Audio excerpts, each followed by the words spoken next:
கூட இருந்து ஏமாத்திட்டா துரோகி. டேய் மேல இருந்து கையறா, அசிங்கமாயிடும். ஏய் அண்ணன் கூட பார்க்காம அண்ணனா வீட்டை விட்டு வெளியே போடா. பா சண்டை போடாதீங்க பா. செத்தாலும் என் மூஞ்சில முடிக்காதடா. டேய் போடா. பெரியப்பா டேய் பெரியப்பா கிரியப்பா நான் வீட்டு பக்கம் பார்த்தேன், உன்னை சாவடிச்சிரும் பாத்துக்க. சரிப்பா.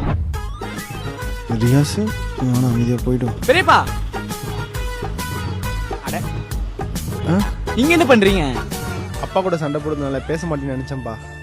அப்பாக்கு உங்களுக்கு தான் சண்டை, உங்களுக்கு எனக்குமா சண்டை? கட்டுதான்ப்பா, எனக்கும் பேசணும் தோணுது, அவன் தான் பேச மாட்டேங்கிறான்.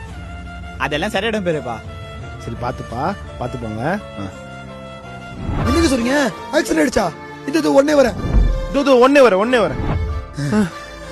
ஏய் உனக்கு ஆக்சிடென்ட் சொன்னாங்களே, நல்லா இருக்கியா? உனக்கு உடம்பு சரியில்லைன்னு சொல்லிட்டு போன் வந்துச்சு. யார் எனக்கு போன் வந்துச்சு? யார் பண்ணிருப்பா? நான் தான் போன் பண்ணேன். டேய் உனக்கு எது இதுல விளையாடணும் விவசாய தெரியாதா? டேய் இவ்வளவு பாசம் வச்சுக்கிறீங்க ரெண்டு பேரும், சண்டை போட்ட மட்டும் பேசாம இருக்கீங்க. டேய் நாங்க ரெண்டு பேரும் அண்ணன் தம்பிடா. அடிச்சுப்போம் புடிச்சுப்போம். ஓ சூப்பர் சூப்பர், யூ கண்டினியூ. வாணே.